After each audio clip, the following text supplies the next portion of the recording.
26 जनवरी 1992 भारत के इतिहास का वह ऐतिहासिक दिन जब जम्मू कश्मीर में आतंकवाद अपने घुटनों पर आ गया था।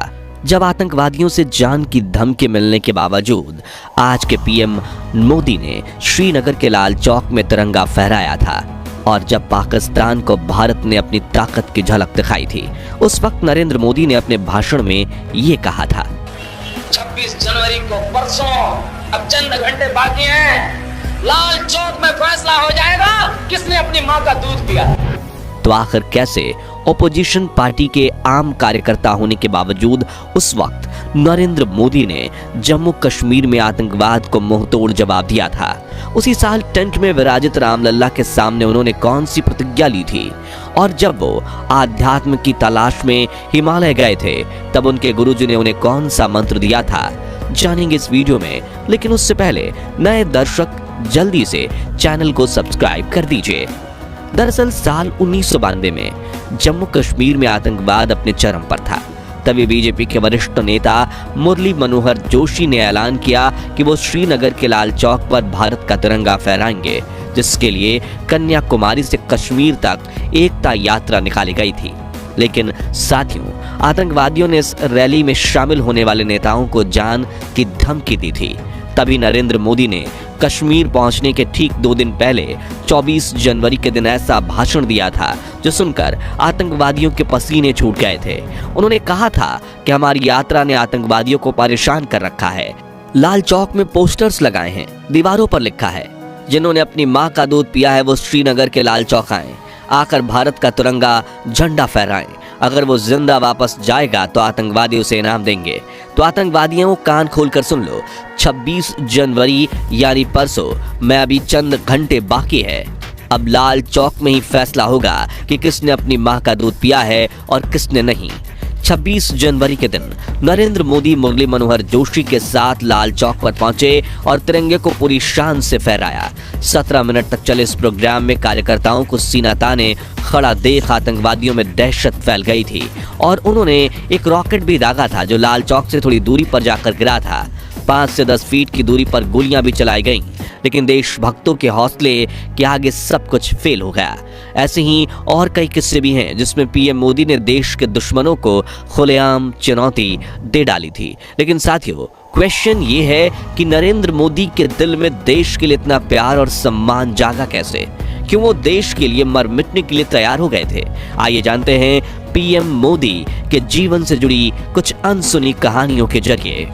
नरेंद्र मोदी आजाद भारत में जन्मे देश के पहले प्रधानमंत्री हैं। उनका जन्म 17 सितंबर 1950 के दिन गुजरात के मेहसाणा जिले के वडनगर गांव में एक गरीब परिवार में हुआ। उनकी मां का नाम था हीराबेन मोदी और पिता का नाम दामोदर दास मूलचंद मोदी। नरेंद्र मोदी अपने 6 भाई बहनों में तीसरे नंबर पर थे। वे बताते हैं कि बचपन में उनके पिताजी वडनगर रेलवे स्टेशन पर चाय का एक छोटा सा स्टॉल लगाया करते थे और नरेंद्र इस स्टॉल पर अपने पिताजी की मदद किया करते थे, जहां वो ट्रेन के डब्बों में जाकर चाय बेचा करते थे। उनके बारे में लिखने वाले बताते हैं कि मोदी जी बचपन से ही पढ़ाई में एवरेज स्टूडेंट थे, लेकिन उन्हें स्कूल के नाटकों में हिस्सा लेना काफी पसंद था।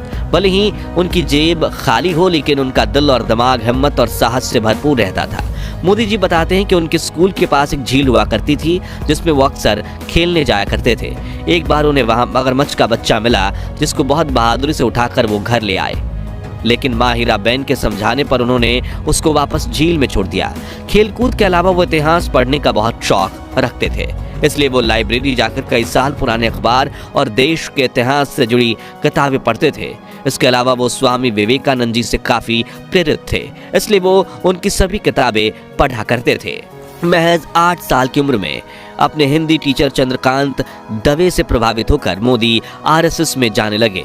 वहां उनकी मुलाकात एक ऐसे व्यक्ति से हुई जिसके लिए वो झाड़ू लगाने से लेकर कपड़े धोने तक का काम करने लगे। उस व्यक्ति का नाम था लक्ष्मण राव ईमानदार, जिन्हें सभी वकील साहब कहकर बुलाते थे। उनकी मोदी जी पर सबसे अधिक छाप थी। नरेंद्र मोदी को बचपन से ही अच्छे कपड़े पहनने का शौक था। हालांकि वो कभी महंगे कपड़े नहीं खरीदते, लेकिन साफ सुथरा रहना उनकी खूबी थी। उनका स्टाइल बचपन से ही काफी अलग रहा।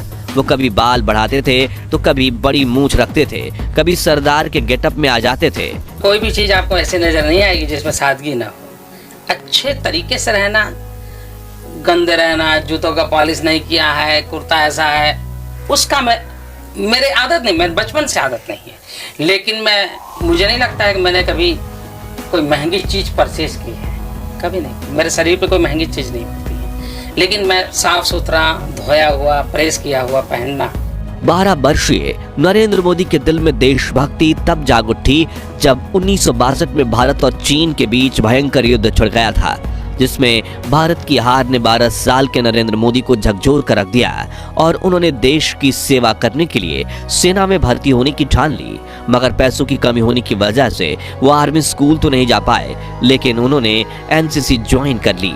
फिर 1965 में हुई इंडो पाक जंग के दौरान उन्होंने भारतीय सैनिकों की काफी सेवा की थी। दरअसल जब भी वडनगर स्टेशन पर सैनिकों से भरी ट्रेन आती थी तो मोदी जी उन्हें चाय और खाना पहुंचाया करते थे। बचपन से ही स्वामी विवेकानंद को अपनी प्रेरक मानने वाले नरेंद्र मोदी 1967 में अपना पारिवारिक जीवन त्याग कर स्वामी विवेकानंद की दीक्षा लेने दीक्षा मठ जा पहुंचे, लेकिन उन्हें वहां दीक्षा नहीं दी गई क्योंकि रामकृष्ण मिशन का सन्यासी बनने के लिए उनका ग्रेजुएट होना जरूरी था। वो नहीं थे, मगर दुखी होने के बजाय वो आध्यात्म की तलाश में हिमालय जा पहुंचे, जहां उनके साथ कुछ ऐसा हुआ जिसकी बदौलत ही आज मोदी प्रधानमंत्री हैं। कहा जाता है कि हिमालय की घाटियों में नरेंद्र मोदी को एक साधु मिले थे, जिनके शिष्य बनकर उन्होंने तपस्या करना शुरू किया। इसके साथ भगवा वस्त्र और कमंडल लेकर इन्होंने कई राज्यों में यात्रा करना शुरू किया। इसी बीच एक दिन इनके गुरुदेव ने इन्हें बुलाया और कहा कि बालक नरेंद्र, तुम कर क्या रहे हो? नरेंद्र कुछ समझ नहीं पाए। तभी गुरुजी बोले, तुम्हारे पास 2 रास्ते हैं। अगर तुम तपस्या करो और तपस्वी जीवन जियो तो तुम ऋषि बन जाओगे, लेकिन नियति ने तुम्हें दूसरी चीज के लिए चुना है, जिसके लिए तुम इस दुनिया को त्याग कर फिर संसारिक जीवन में आ जाओ, जहां तुम राज ऋषि कहलाओगे। इसलिए वो पहले केदारनाथ, फिर से दिल्ली, राजस्थान और राजकोट से होते हुए वडनगर में वापस आए और कुछ दिन परिवार के साथ रहकर फिर अहमदाबाद आ गए। घर छोड़ने को लेकर उन्होंने एक इंटरव्यू में ये कहा था, 17 साल की आयु में घर छोड़ दिया। स्कूली शिक्षा के बाद मैं निकल गया। वो तब से लेकर के आज तक मैं भटक रहा हूँ नई चीजें पाने के लिए। जहां उन्होंने चाय के कैंटीन में काम करने के साथ आरएसएस ज्वाइन कर लिया और एक प्रचारक के रूप में काम करना शुरू किया। फिर 1975 में जब इंदिरा गांधी ने कई राजनीतिक कारणों की वजह से राज्य में आपातकाल लगा लिया था, उस वक्त भी मोदी जी सरदार के रूप में पुलिस से छुपकर सरकार की नीतियों का विरोध करते रहे। साल 1985 में नरेंद्र मोदी ने बीजेपी में आधिकारिक एंट्री ली और पार्टी के प्रचार प्रसार में जुड़ गए। लाल कृष्ण आडवाणी को मोदी जी का राजनीतिक गुरु माना जाता है। 90 के दशक में जब मोदी जी ने आडवाणी की सोमनाथ से अयोध्या यात्रा में बड़ी भूमिका निभाई, उस वक्त अयोध्या में एक घटना हुई जिसके बारे में काफी कम लोग जानते हैं। बताया जाता है कि 1992 में नरेंद्र मोदी अपने 2-4 साथियों के साथ नंगे पांव अयोध्या में रामलला के टेंट में पहुंचे, जहां प्रभु श्री राम को कड़ी तपस्या करते हुए देख वो काफी भावुक हो गए। उस वक्त उन्होंने भगवान राम की सौगंध खाते हुए प्रतिज्ञा ली थी कि मैं दोबारा आपके दर्शन करने तभी आऊंगा जब आप भव्य मंदिर में विराजमान हो जाएंगे। इस बात को 32 साल हो गए, लोग भूल गए, लेकिन नरेंद्र मोदी नहीं।